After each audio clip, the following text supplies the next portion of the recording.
Gelombang tekanan internasional kian menguat terhadap Israel setelah Perdana Menteri Benjamin Netanyahu berencana mencaplok sebagian wilayah tepi barat. Langkah sepihak itu langsung memicu reaksi keras dari sejumlah pejabat Eropa yang menilai aneksasi akan merusak stabilitas Timur Tengah.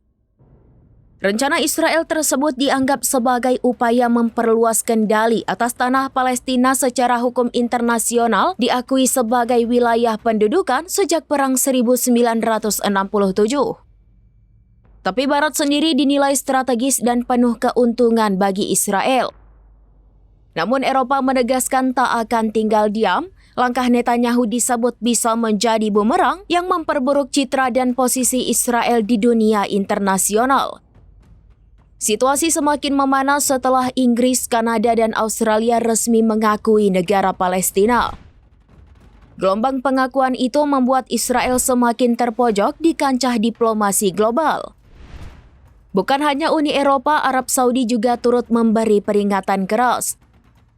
Riyadh menegaskan bahwa aneksasi sepihak Israel berpotensi menghancurkan upaya normalisasi hubungan yang tengah dijajaki dengan sejumlah negara Arab.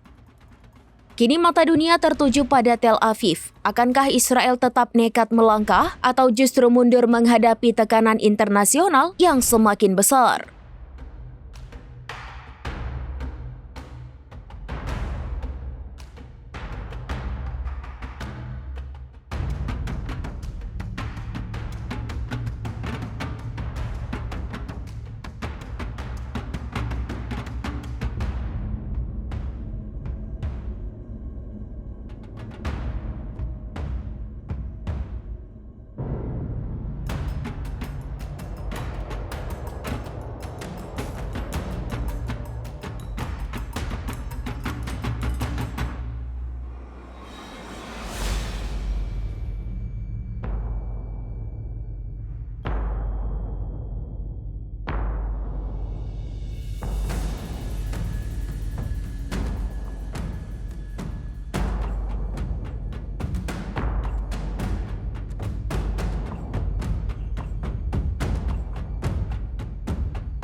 Download Tribun X sekarang, menghadirkan lokal menjadi Indonesia.